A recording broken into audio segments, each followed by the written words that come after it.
In this video, we will show you how to prepare for registration in Student Self-Service.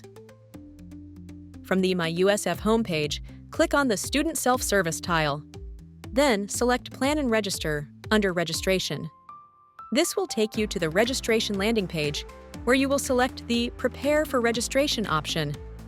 On the next screen, you will see a field labeled Term Open for Registration.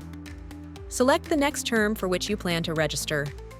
Note: for summer/fall registration, you will see both terms listed, and you must register for each term separately. Click the Continue button to move to the next page. This will take you to the Prepare for Registration page. On this page, you will see 3 distinct areas that have information to review. The first area is Term. You will notice that the term that you have selected from the drop-down on the previous screen displays.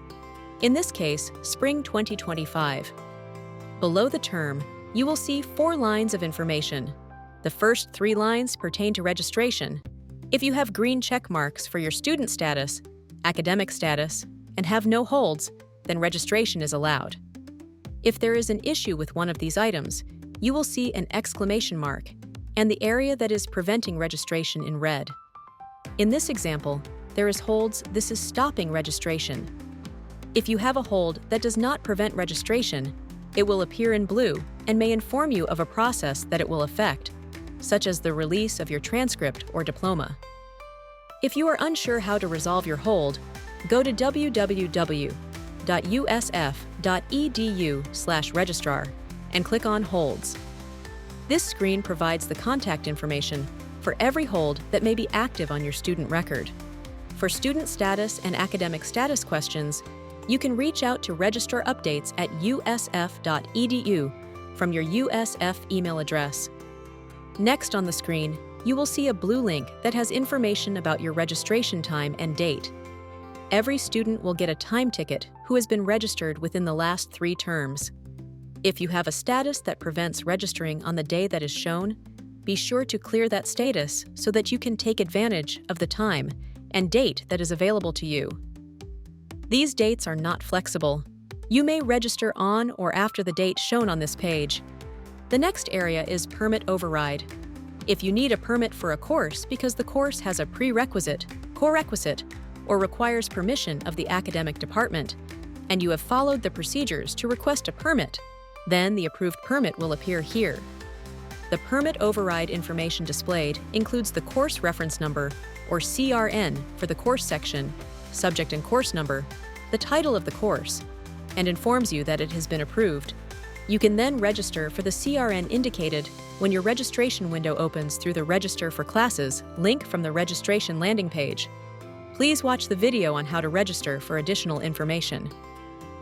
The next information displayed in the Prepare for Registration process is Earned Hours. Here, you will see the hours that you have earned both at USF, institutional, and any hours earned at other institutions that transferred into USF. Your level in college also displays undergraduate, graduate, or non-degree. You will also see your class standing. As an undergraduate, you will see first year, second year, third year, fourth year, or post-bachelor's, depending on the amount of earned hours you have accumulated and whether or not you already have earned a bachelor's degree. On the far right side of the page, you will see a field that is labeled Primary Curriculum. Here, you will see the degree, major, and any minors you are working towards. If you see curriculum information that you believe to be wrong, please contact your academic advising team through Archivum appointment scheduling. It is helpful to review all this information, so you are informed when it's time to register. Knowing your standing, approved permits, and any obstacles that need to be resolved ahead of time will help you have a smooth registration experience. Once you are ready to register for classes, go to the registration landing page to continue with planning or registering for courses.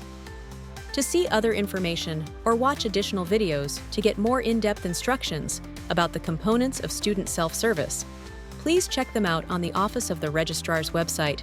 And as always, go Bulls!